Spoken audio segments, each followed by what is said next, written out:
The smell of fresh dirt and dying chrysanthemums hung heavy in the October air as Frank Mitchell stood beside his grandfather's grave, watching his wife dab her eyes with a lace handkerchief. 40 years of marriage, and he'd never seen Linda cry over anything more serious than a broken nail. The church bells chimed 11 times, their bronze voices carrying over the maple trees. Frank pulled his jacket tighter. Something felt wrong. The way Linda kept glancing at her watch. The way she'd smiled when she thought nobody was looking. "Don't worry, honey," she whispered as they walked back to the car. "Everything's going to work out perfectly now." Frank had no idea how perfectly she meant it. The law office smelled like old leather and fresh coffee. James Whitmore shuffled papers at his polished desk, hands trembling just enough for Frank to notice. "Frank, Linda," James cleared his throat. "Harold's will contains some unexpected provisions." Frank nodded. Grandpa had been like a father to him after his own daddy died young. Whatever the old man left would be appreciated, but it wasn't about money. Linda sat beside him, designer purse clutched tight, face a perfect mask of grief. "To my beloved granddaughter-in-law, Linda Mitchell," James began, "I leave my house at 412 Maple Street, along with all furnishings." Frank's eyebrows rose. The house had been in the family 3 generations. "To Linda Mitchell, I also leave my investment portfolio, valued at $800,000, and my savings accounts, totaling $1,400,000. The room went quiet except for the grandfather clock's tick. Frank's mouth fell open. He'd had no idea Grandpa had accumulated that kind of money. "Additionally, to Linda Mitchell, I leave my classic car collection, appraised at $300,000. Frank's head spun. $2.5 million. He looked at Linda, expecting shock, but her face showed only dignified composure. "And finally," James's voice caught, "to my grandson Frank Mitchell, I leave 1 airplane ticket." Frank blinked, certain he'd misheard. "I'm sorry. What?" James pulled out a single airline ticket.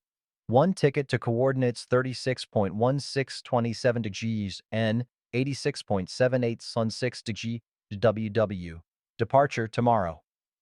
The silence pressed down like lead. Frank could feel pitying eyes on him. Neighbors, cousins, the preacher's wife, all witnessing his humiliation. That's when he heard it. Linda's laughter, sweet and musical. "Well," she said, "I suppose Harold knew what he was doing." Frank stood slowly, picked up the ticket. The coordinates meant nothing, just numbers on cheap paper.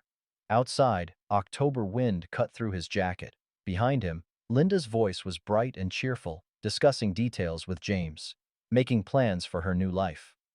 Frank sat in his truck, staring at the ticket. Grandpa's handwriting in the corner. "For the journey you've never taken." Before pulling away, he glanced back at the office window.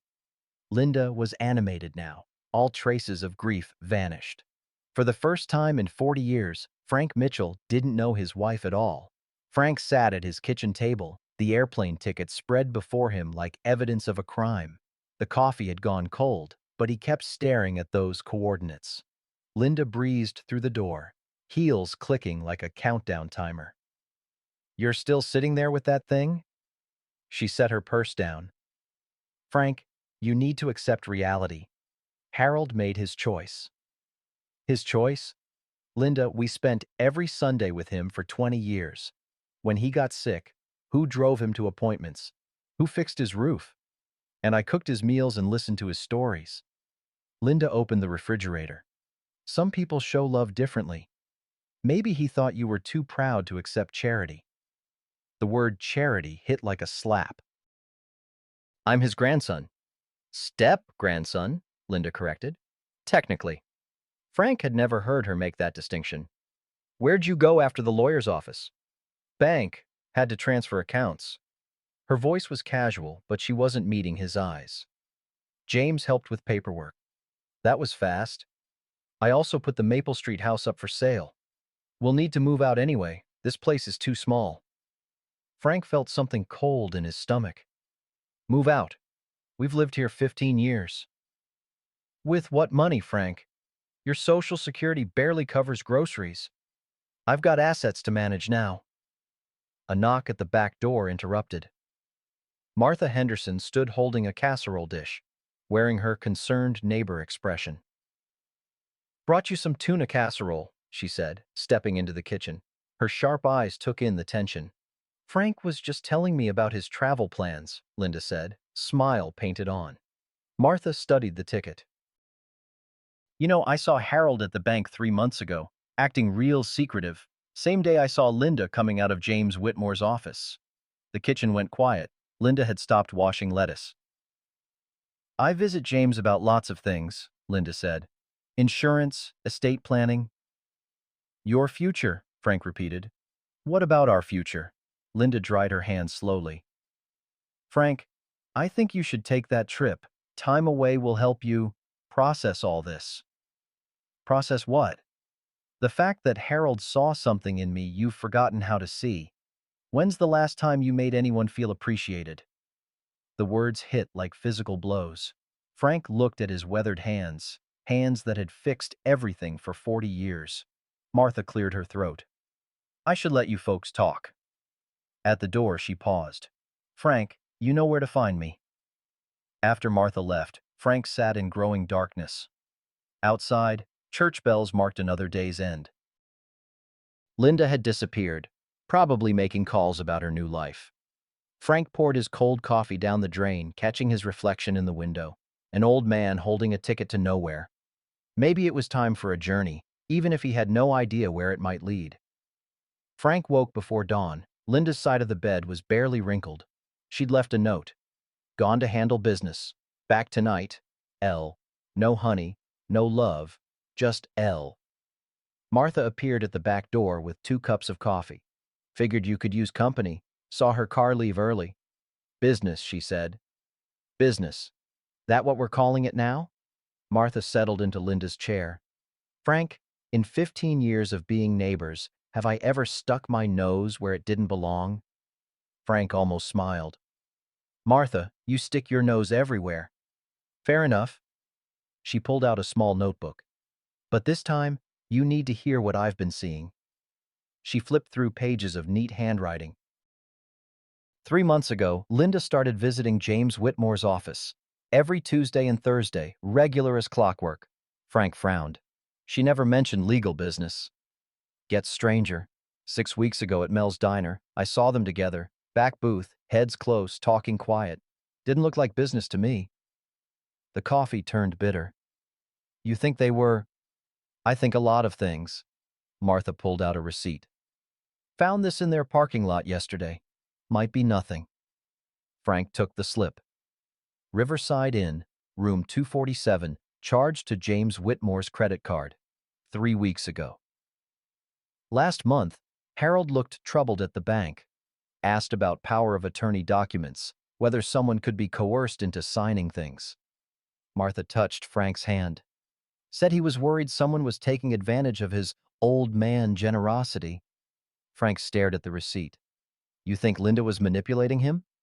"Frank, I spent 30 years at the bank. I know financial manipulation. And I know what a woman looks like when she's planning to leave her husband." "She wouldn't. When's the last time she talked about us instead of I? When's the last time she looked at you like you mattered?" Frank couldn't answer. "Yesterday, after the will reading, I heard Linda on the phone. She said, it worked perfectly. The old fool never suspected a thing." Martha's eyes were sad.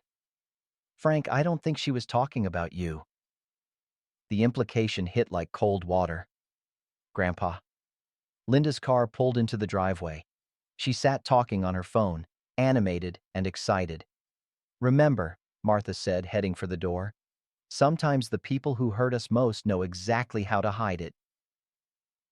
Linda came through humming. She seemed surprised to see him at the table. "You're up early. Where'd you go?" "Bank stuff. Boring details." She made toast, not meeting his eyes. "Have you thought about when you want to take your trip?" Frank looked at her, really looked. The woman he'd married had been beautiful and kind. At least, he'd thought she was kind. Now he wondered if kindness had ever been real. "Linda, did you know James before we moved here?" Her hand paused for a fraction. "Of course. He's handled our legal work. I mean, before that. Frank, what's with all the questions? She turned, and her mask slipped.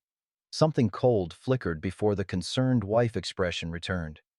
Maybe this inheritance has you more upset than you're letting on. Frank folded the receipt into his shirt pocket. Maybe it does. Linda studied his face, then smiled, her old smile, warm and loving. Take the trip, honey. Sometimes you need to go away to understand what you're coming home to. After she left, Frank sat with cold coffee and hot anger. Martha was right. The truth was going to be uglier than the lie. But 40 years of marriage and a grandfather's mysterious gift demanded nothing less than the whole truth. The sound of gravel made Frank look up. A beat-up Ford pickup that looked like it had driven through 3 states pulled into his driveway. The driver climbed out, tall, gray-haired, wearing work boots and flannel. Frank's breath caught. Tommy. 15 years since they'd spoken, since the bitter fight over their parents' estate that split the family. Well, I'll be damned, Frank said, opening the back door. Hey, Frank?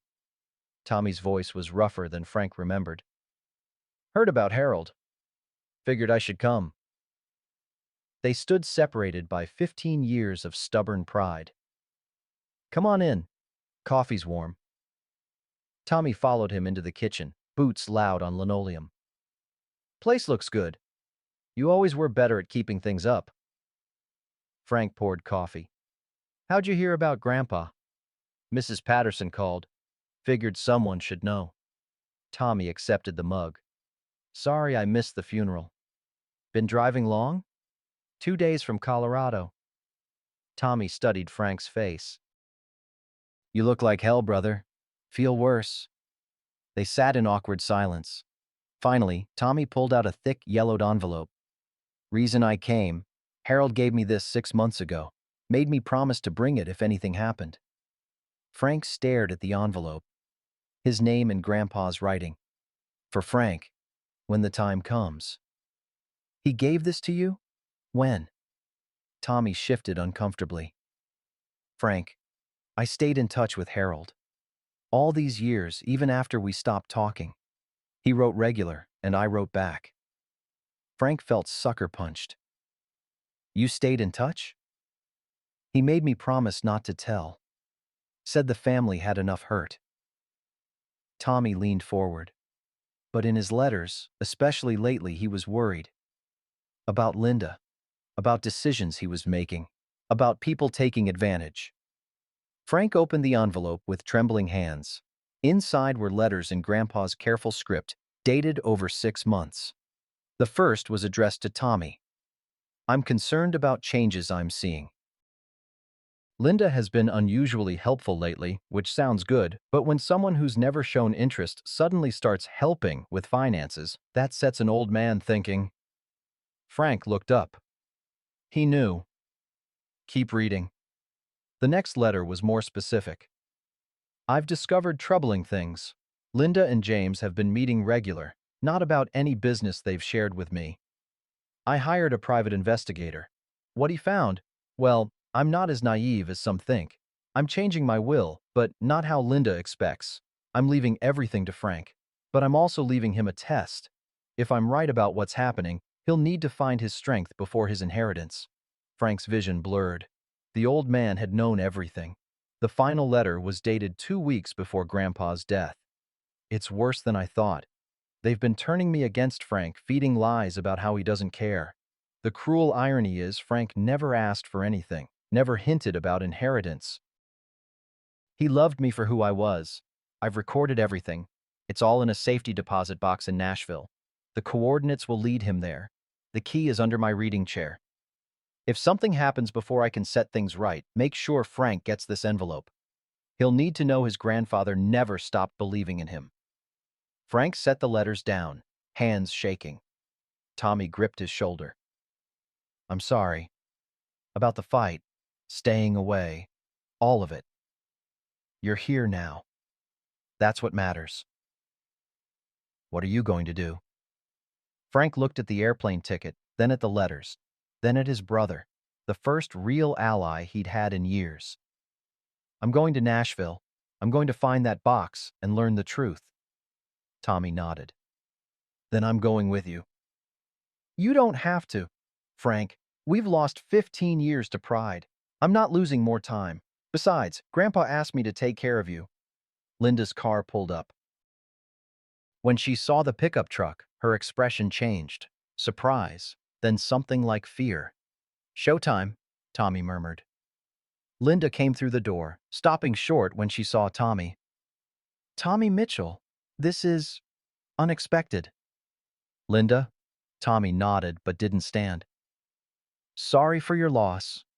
Her eyes moved between the brothers, taking in the letters on the table. I didn't realize you were in touch.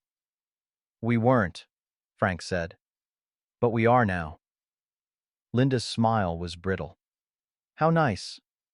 Will you be staying long? Long as Frank needs me to. Actually, Frank said, standing with the airplane ticket, we're taking a trip. Nashville. Leaving tomorrow morning.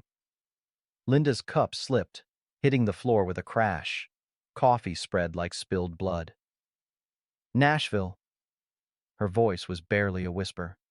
Frank looked at his wife, the woman who had stolen everything and left him a ticket to the truth. Yes.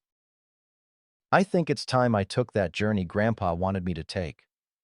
Linda bent to pick up broken pieces, but Frank could see her hands shaking. For the first time since this nightmare began, he felt hope. Dawn came gray and cold. Frank stood in Grandpa's living room, running his hands along the recliner. His fingers found it, a small key taped to the wooden frame. Tommy whistled. The old fox thought of everything. Martha knocked at the front door, holding a manila folder thick with papers. Morning, boys. Remember I worked at the bank 30 years? She set the folder on the coffee table, spreading out bank statements and transaction records. James Whitmore's been living above his means. These payments don't match any legitimate legal work I can find. Frank studied the papers. Where's this money from? Cross-reference these dates with Harold's medical appointments. Every time your grandfather saw a doctor, James got paid within 48 hours. Tommy leaned over Frank's shoulder. Grandpa mentioned Linda pushing him to update legal affairs, said she worried about tax implications. I tracked Harold's real doctor, not the one Linda was taking him to. Dr. Brennan said Harold was sharp until the end, never showed confusion. Frank felt a chill. Linda was taking him to a different doctor? Dr. Marcus Webb in Centerville, specialist in documenting mental decline when there's family pressure. The pieces fell like dominoes. Linda convincing Grandpa he needed specialized care, using a compliant doctor to document confusion, justifying constant will changes. She was building a case, Frank said, making Grandpa look incompetent so she could control his decisions. Martha pulled out more papers. Riverside Inn, room 247. James has rented it monthly for 6 months. They weren't just meeting for romance, they had business meetings. The sound of cars made them freeze. Linda's sedan pulled up, followed by James's black BMW. They're together, Tommy observed. At 8 in the morning, Frank slipped the key into his pocket. Time to see what they want. Linda came through without knocking, James trailing behind nervously. Frank, we need to talk privately. Anything you've got to say, you can say in front of family. James cleared his throat. There are complications with Harold's estate. Questions about his mental state when he signed certain documents. Frank almost laughed. They were going to claim Grandpa was incompetent to sign the will giving everything to Linda. Which documents? The airline ticket bequest specifically. Linda stepped forward. James thinks Harold was confused. It doesn't make sense, leaving you something so meaningless. Maybe it makes more sense than you think. Linda's eyes sharpened. What do you mean? Frank pulled out the ticket, studying the coordinates. Nashville. More specifically, the financial district where old banks kept safety deposit boxes. Maybe Grandpa knew exactly what he was doing. Maybe this ticket is worth more than your millions. James and Linda exchanged a look that confirmed everything. Fear, guilt, panic.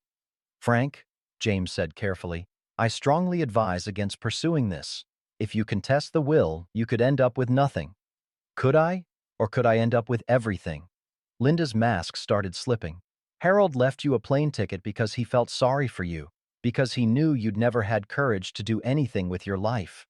The cruelty was like a slap, but Frank found it didn't hurt anymore. It just sounded desperate. You know what, Linda? You're right. I never did have courage. Frank walked to the door and opened it. But I'm feeling pretty courageous right now. James hurried toward the exit, but Linda held her ground. If you get on that plane, don't bother coming back. I won't be here. Frank looked at his wife of 40 years. Really looked at her, maybe for the first time. You know what, Linda? I'm counting on it. After they left, the three allies sat quietly. Well, Martha said. That went as expected. Tommy chuckled. Better, they showed their hand. Frank fingered the key. Nashville's 3 hours. We could be there by noon. What are we waiting for? Tommy stood.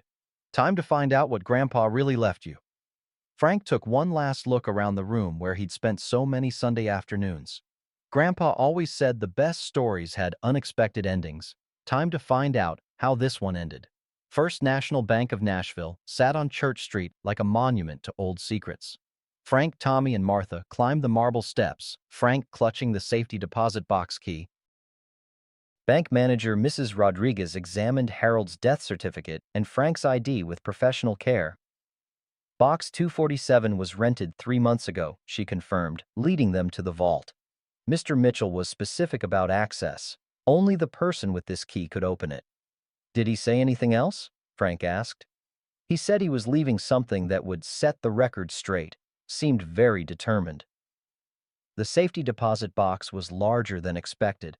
Inside were folders, a tape recorder, cassette tapes, and a sealed envelope marked, "For Frank, the whole truth." Frank opened the envelope first. My dear grandson, if you're reading this, my suspicions were correct.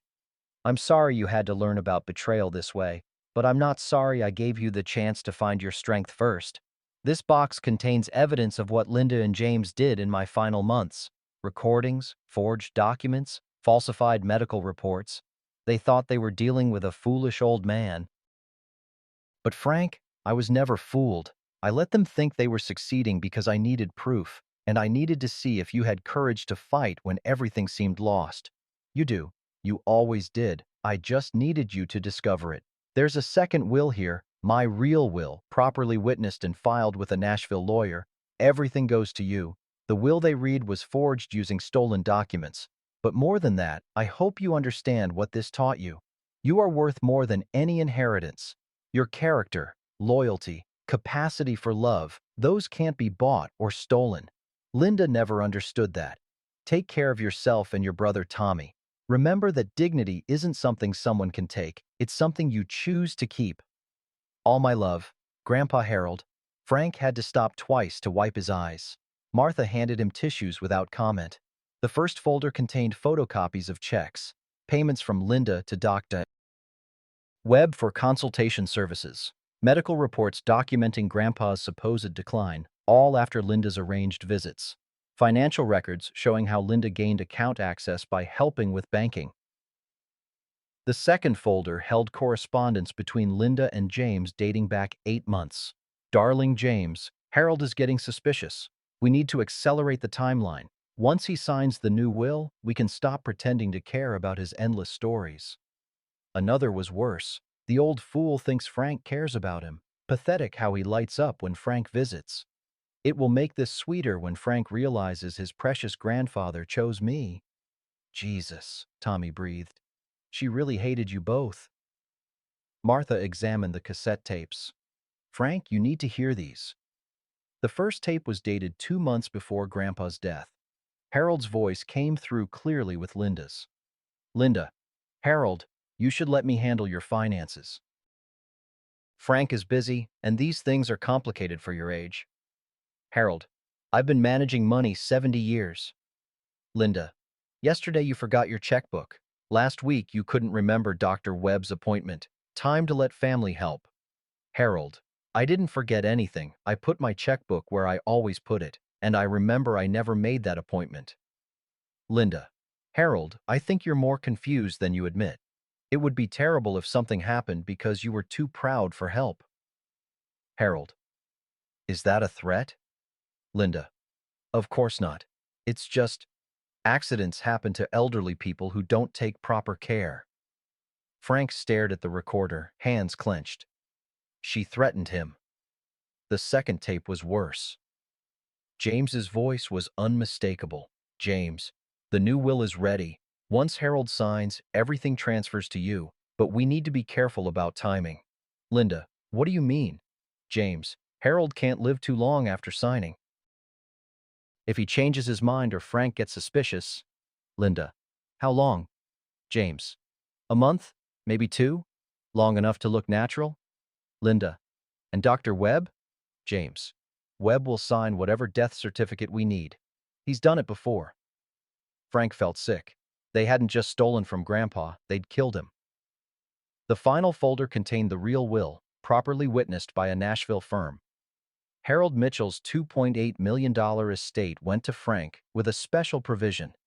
To Linda Mitchell, for her devoted care, I leave $1 and hope she finds the peace that has always eluded her. Even in death, Grandpa maintained dignity. Martha was crying. Tommy had his arm around Frank's shoulders, and Frank felt something he hadn't felt in months. Power. Not of money or revenge, but of truth. Of knowing the man who raised him never stopped believing in him. What do we do now? Tommy asked. Frank looked at the evidence. Proof of fraud, elder abuse, conspiracy, murder. Enough to send Linda and James to prison for life. Now we go home. Call the police. Make sure Grandpa gets the justice he deserves. Outside, October's sun was shining for the first time in days. Frank walked between his brother and friend, carrying more than money or property. He carried the truth, and sometimes, truth was worth more than gold. The law offices of Brennan Associates occupied a Nashville high-rise. Sarah Brennan spread Grandpa's evidence across her conference table with professional precision. Gentlemen, in 30 years of law, I've rarely seen a case this clear-cut or this disturbing. Frank sat between Tommy and Martha, watching Sarah examine each piece with steady hands. The recordings alone are enough for elder abuse, fraud, and conspiracy. This conversation about timing Harold's death, that's conspiracy to commit murder. Will it stick? Tommy asked. With this evidence, they'll plea bargain. James Whitmore's career is over, disbarment and significant prison time. Your wife faces fraud, conspiracy, elder abuse, and accessory to murder, 20 to life if convicted. The words hit Frank like physical blows. 40 years of marriage, ending with his wife facing life in prison. What about the inheritance? Martha asked. That's easy. This document is ironclad. Sarah held up Harold's real will. Everything goes to Frank as it should. Frank stared out at Nashville's skyline. In hours, he'd gone from having nothing to nearly $3 million in power to send his wife to prison. There's something else, Sarah said, producing another document. Harold left specific instructions about choices. What choices? Full prosecution, criminal charges, civil recovery. Linda and James go to prison, you get everything, or take the inheritance and walk away. Let them keep freedom and live with what they've done. Tommy made a disgusted sound. After what they did? It's not your choice, Sarah said gently. It's Frank's. Harold was clear about that. Frank read Grandpa's final instructions. By now you know the whole truth. You have evidence that could send them to prison. The question is, what kind of man do you choose to be? I won't tell you what to do, but revenge is poison that hurts the carrier more than the target. Justice, however, is medicine for the soul. Choose wisely. You'll live with this decision the rest of your life. Can I have time to think? Of course, but Frank, if you're pursuing criminal charges, we need to move quickly. Evidence disappears when people know they're in trouble. The drive back to Millbrook was quiet. Frank watched familiar countryside, everything looking the same, but feeling completely different. What are you thinking? Tommy asked. About what Grandpa would want. Grandpa would want justice, Martha said. He spent his last months gathering evidence. Did he? Or did he want me to have the choice? They pulled into Frank's driveway as sunset painted the sky autumn colors. Linda's car wasn't there. Inside, Frank found another note. Gone to think. Need space. Don't wait up. L. Even now, she couldn't say sorry. Frank made coffee while Tommy and Martha settled at the table. The ritual felt strange, like going through someone else's motions. You know the hardest part? Frank said. For 40 years, I thought she loved me. Maybe not like when we were young, but some kind of love. Maybe she did, Martha said quietly. No, love doesn't manipulate a dying old man. Love doesn't threaten and scheme and lie. Frank walked to the window, looking at the backyard where he'd spent Saturday mornings maintaining the life he'd thought was his. I'm going to call Sarah Brennan. I'm going to file charges. Good, Martha said firmly, but not because they deserve it, because Grandpa spent his last months fighting for truth. I won't let that fight be for nothing. Tommy nodded. When? Tomorrow morning. I want to sleep on it, make sure I'm doing this for right reasons. Besides, Linda deserves to know what's coming. 40 years ought to count for something. Headlights swept the window. Linda sat in her car for a long moment before getting out. She came through slowly. Seeing Tommy and Martha, her face hardened. The family council is still in session. Linda, we need to talk. If this is about Nashville, it is. Linda's mask slipped, revealing something raw and desperate. Then it returned, cool and controlled. I suppose you think you've discovered some conspiracy. Frank pulled out a cassette tape, setting it between them. I suppose I have. Linda stared at the tape like a coiled snake. Her hands trembled, reaching for it, then pulled back. Where did you find that? Where Grandpa left it, along with everything else. The real will. The evidence. All of it. Linda sank into a chair, suddenly looking older. Frank, you don't understand. It wasn't supposed to happen like this. How was it supposed to happen? Harold was going to die anyway. The money was just sitting there, and you never cared about it. Her voice was pleading, desperate.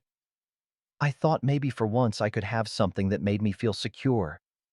So you killed him. We didn't kill him. Dr. Webb just adjusted his medication, made him comfortable. It was mercy, Frank. He was suffering. Frank looked at his wife, the woman who had shared his life for 4 decades, the woman who had just confessed to Mercy killing his grandfather for money. Linda, tomorrow morning I'm calling the police. I thought you should know. She stared, then laughed, bitter and broken. 40 years I waited for you to show backbone, to fight for something. And this is when you find courage. When it's too late for both of us? Frank didn't answer. There was nothing left to say. Linda stood, smoothed her skirt, picked up her purse. At the door, she paused. You know what's funny, Frank? Harold was right about you. You are stronger than I thought. I just never gave you reason to prove it before. After she left, they sat in the quiet kitchen, listening to the house settle. Outside, October wind rattled windows and church bells marked another day's end. Think she'll run? Tommy asked. Frank shrugged. Doesn't matter. They'll find her eventually. How do you feel? Martha asked. Frank considered. How did he feel? Sad, angry, but underneath something else. Something he hadn't felt in years. Free. For the first time in years, I feel free. Tomorrow would bring police and lawyers and justice's machinery. But tonight, Frank Mitchell sat with his brother and friend, drinking coffee and telling stories about a grandfather who loved him enough to give him one final gift. The gift of knowing who he really was when everything else was stripped away. Millbrook Police Station occupied a brick building on Main Street. Detective Ray Morrison had worked small-town crime 15 years, mostly drunk driving and break-ins. He'd never seen anything like what Frank Mitchell walked in with at 8 Thursday morning. Mr. Mitchell, you believe your wife and family lawyer conspired to murder your grandfather? I don't believe it. I know it. Frank opened the safety deposit box, laying out evidence. letters, recordings, forged documents, financial records. Morrison's expression grew serious with each item. This is a recorded confession to conspiracy to commit murder. Among other things, Morrison studied the mountain of evidence. Why wait until now? Frank explained the airplane ticket, the safety deposit box, Grandpa's plan to expose the truth. Harold wanted me to prove what happened, not just suspect it. Smart man. Morrison reached for his phone. I need the district attorney. We're talking major felony charges. 2 hours later, Frank sat in the conference room with Morrison, DA Jennifer Walsh, and Sarah Brennan. Evidence spread across a folding table, each piece tagged. The recordings give us conspiracy to commit murder, DA Walsh said. She was younger than expected, maybe 40, with the intensity of someone who didn't lose cases. Financial documents show wire fraud, elder abuse, forgery. Dr. Webb's reports add medical fraud.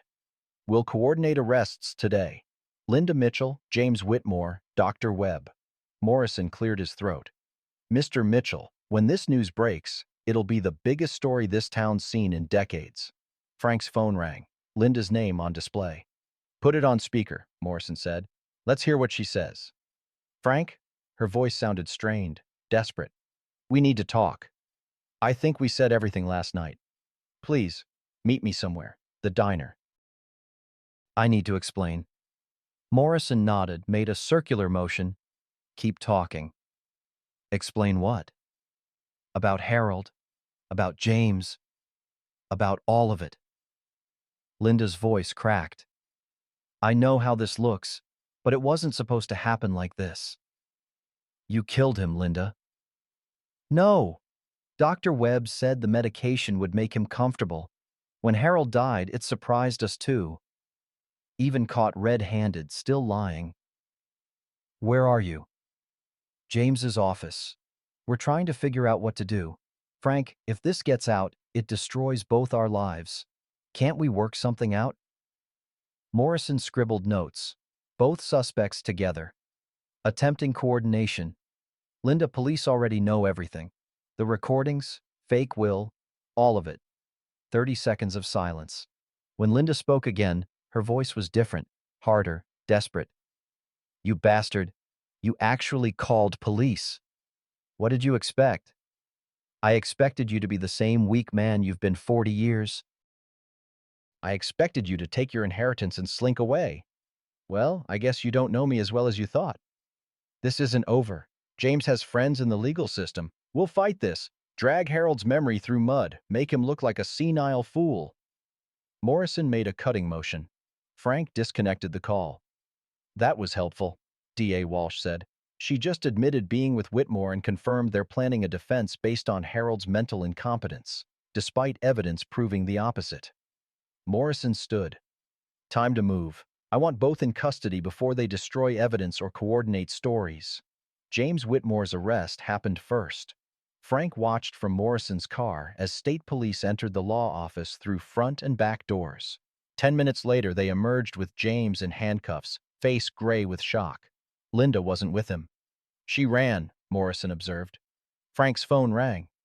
Unknown, caller ID. Frank. Linda's voice was cold, calculating. You think you've won, but you have no idea what you've started. Where are you, Linda? Somewhere you'll never find me. But listen carefully. I still have friends in this town, people who owe me favors. I can make your life very difficult. Linda, that house you're living in? Accidents happen, Frank. Gas leaks, electrical fires, falls downstairs. Such a shame if something happened just when you were about to enjoy your inheritance. Morrison grabbed the phone. Mrs. Mitchell, this is Detective Morrison. You just made terrorist threats against a witness. We're tracing this call, and when we find you, you'll face additional charges. The line went dead. Well, that was stupid. Threatening a witness in front of a police officer. Morrison radioed for patrol units to watch Frank's house. Mr. Mitchell, you should stay somewhere else tonight. Maybe with your brother or Mrs. Henderson. Frank looked out at the town he'd called home 15 years. Everything looked the same, but underneath the familiar surface, something had changed forever. How long does this usually take? The trial? With this evidence, they'll plea bargain. 6 months, maybe a year before it's settled. Morrison started the car. What your grandfather did, leaving that evidence, smartest thing I've ever seen. A lot of elderly people get taken advantage of with no way to prove it. Driving through downtown Millbrook, Frank saw people stopping to stare. Word was spreading. By tomorrow, everyone in 3 counties would know Linda Mitchell and James Whitmore had been arrested for murdering Harold Mitchell. Frank's phone buzzed with a text from unknown number. This isn't over. L. He showed Morrison, who sighed and made another note.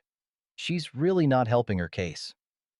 That evening, Frank sat on Martha Henderson's porch, watching sunset over a town that would never look at him the same. Tommy sat beside him, both nursing cold coffee. How do you feel? Tommy asked. Frank considered. In one day, he'd gone from nothing to a fortune and satisfaction of seeing justice served. Linda and James were in custody, facing charges that would likely keep them in prison for life. Harold Mitchell's killers would pay. So why didn't he feel better? I feel old and tired and sad it had to come to this. Grandpa would be proud. Would he? Or would he be disappointed it took his death to make me stand up for myself? Tommy was quiet. Frank, I think Grandpa knew exactly what he was doing. He didn't just leave evidence.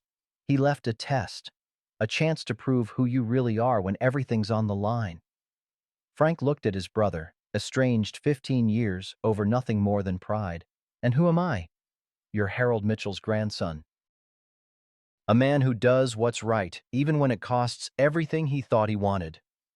Church bells chimed 9 o'clock, and Frank Mitchell allowed himself to believe, for the first time in months, that maybe everything was going to be all right. 3 months later, Frank stood in the doorway of the Maple Street house, breathing the familiar scent of Harold's Old Spice that still lingered despite everything. Legal proceedings had moved faster than expected. Linda and James both accepted plea bargains rather than face public trial. Linda got 25 years for conspiracy, elder abuse, and accessory to murder. James got 30 years for the same charges, plus disbarment. Dr. Webb, faced with evidence of multiple falsified reports, cooperated for a reduced 15 years. None would see freedom again before they were old and broken. Frank should have felt satisfied. Justice served, Grandpa's killers paying, and he'd inherited everything Harold wanted him to have. The house, money, classic cars, all legally his. Instead, he felt empty. Standing in doorways is a young man's game, Tommy said, approaching with coffee. At our age, we should be inside or outside, not balanced between. Frank accepted coffee and stepped into Grandpa's living room. His now, everything exactly as Harold left it. The reading chair where he'd hidden the key, bookshelf full of westerns, mantelpiece crowded with family photos. Feels wrong somehow, like trespassing. Harold wanted you to have this place. Said so in his will. His letters. Tommy sat on the old sofa they'd played on as boys. He spent his last months making sure it ended up with the right person. Frank picked up a framed photo. Himself and Harold fishing, maybe 10 years ago, both grinning, holding bass like they'd conquered the world, simpler times. I keep thinking about what Linda said, about how I never showed backbone, never fought for anything. Linda said a lot of things. Most were lies. Not that one. 40 years, I let her make decisions. Where we lived, how we spent money, who we socialized with. I told myself it was keeping peace, but really, I was scared to stand up for what I wanted. Tommy studied his brother's face. So what did you want? This family, Sunday dinners, honest conversation with people who actually cared. Simple things. You've got that now. Do I? Or do I just have money and a house and bad memories? A knock interrupted.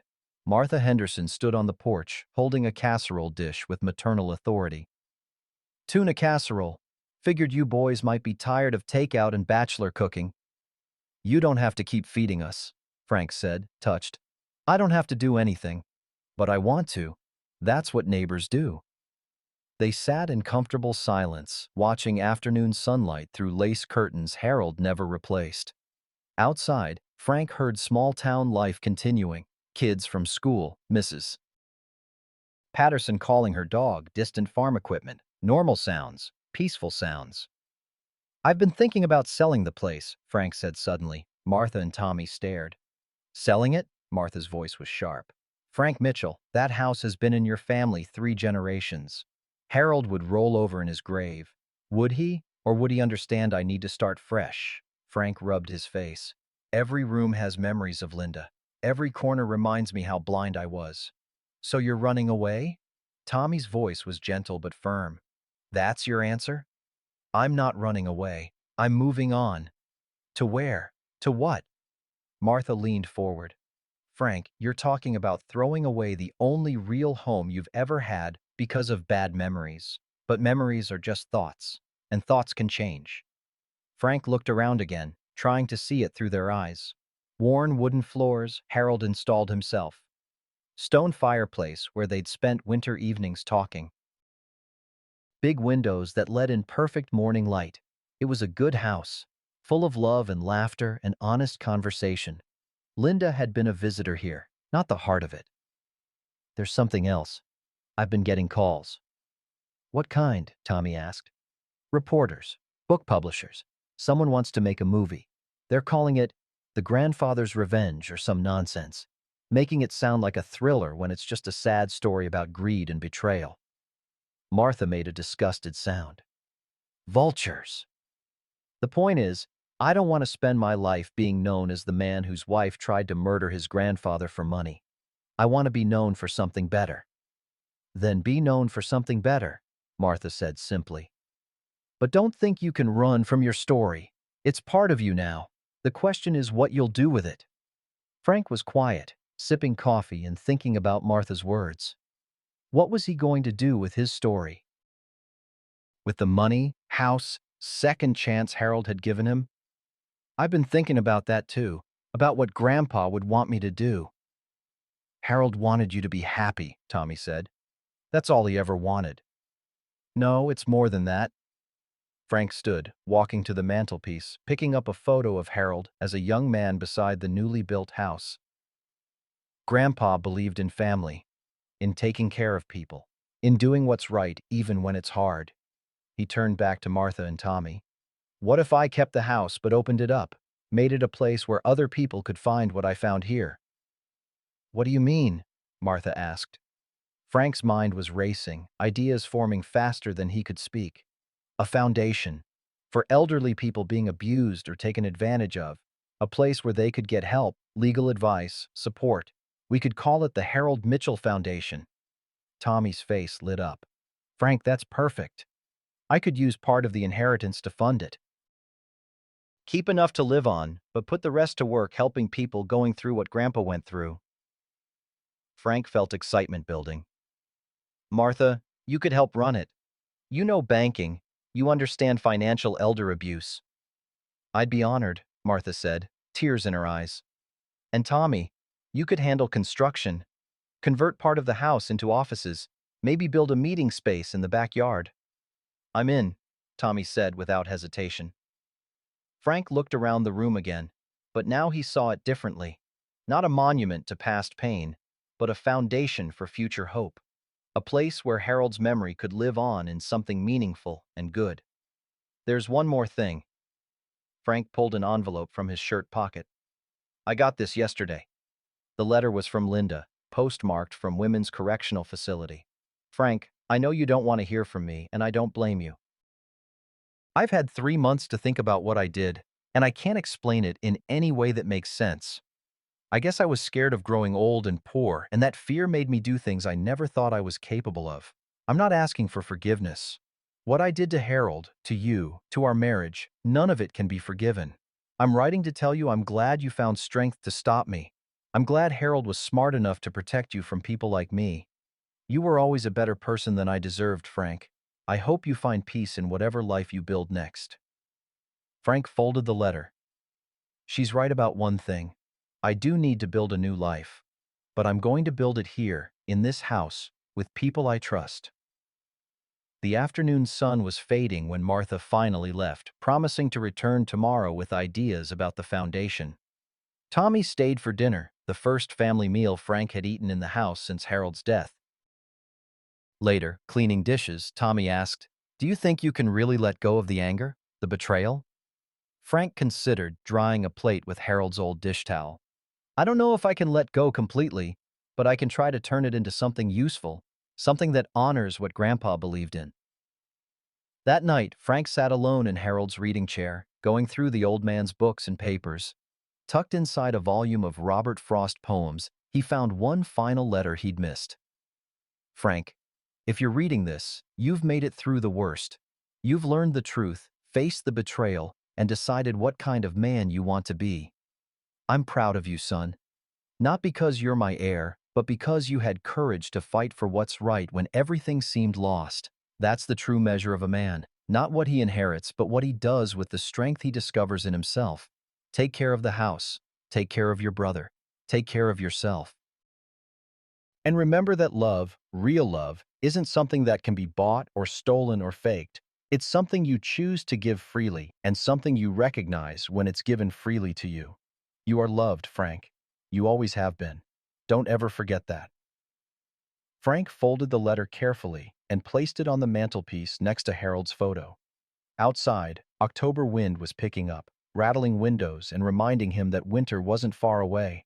But inside the house, his house now, everything felt warm and solid and right.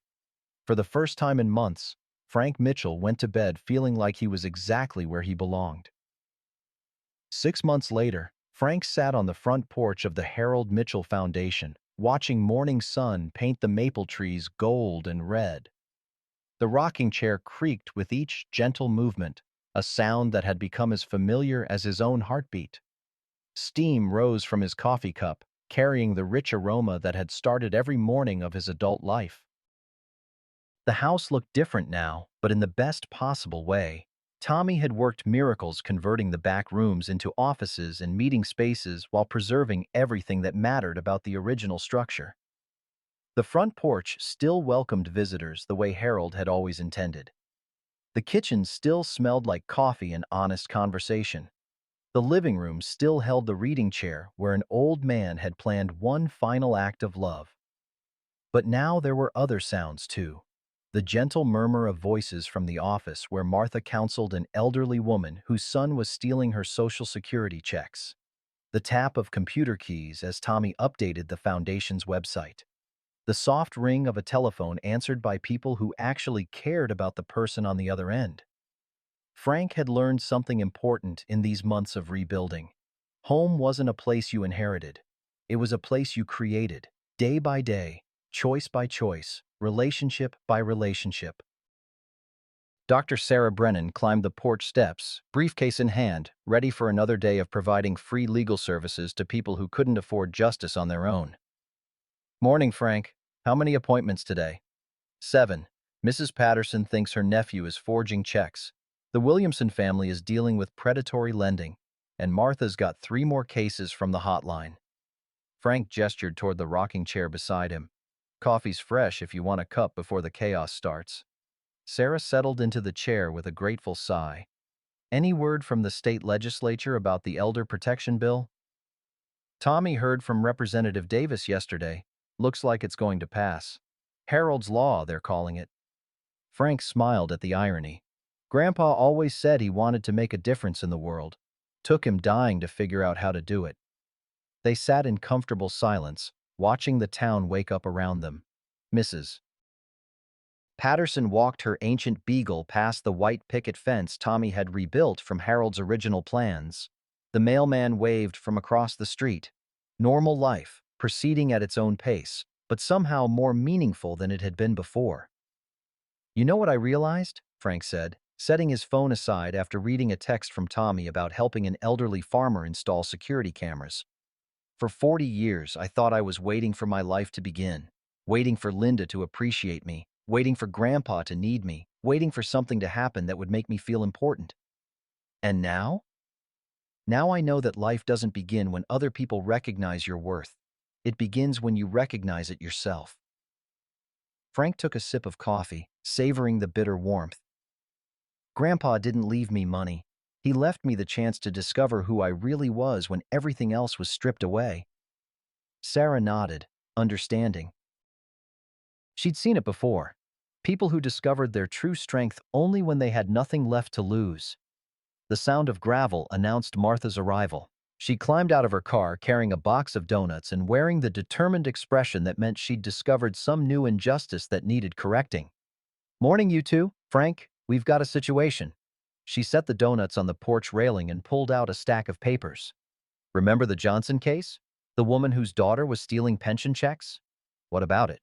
"Turns out the daughter's been running the same scam on 3 other elderly people in the county. And the local bank's been turning a blind eye because they're afraid of losing business."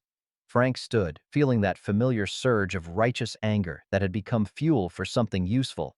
6 months ago, he would have shaken his head and minded his own business. Now he saw it as Harold would have, a chance to stand up for people who couldn't stand up for themselves. "What do you need?" "Legal muscle," Martha said, looking at Sarah. "And publicity," she added, looking at Frank. "Time to remind this town that some things are more important than keeping the peace." Sarah was already reaching for her briefcase. "I'll call the district attorney. This sounds like a pattern that needs state attention." As the morning sun climbed higher, painting the porch in warm golden light, Frank Mitchell looked around at the life he'd built from the ashes of his old one. A purpose that mattered. Work that honored his grandfather's memory. Friends who valued him for who he was, not what he could give them. It wasn't the life he'd planned. It wasn't the life he'd dreamed of as a young man. But it was his life, built on his own terms, with his own hands, guided by his own moral compass. And for the first time since he could remember, that was enough. The church bells across the street chimed 9 o'clock, calling the faithful to Wednesday morning service.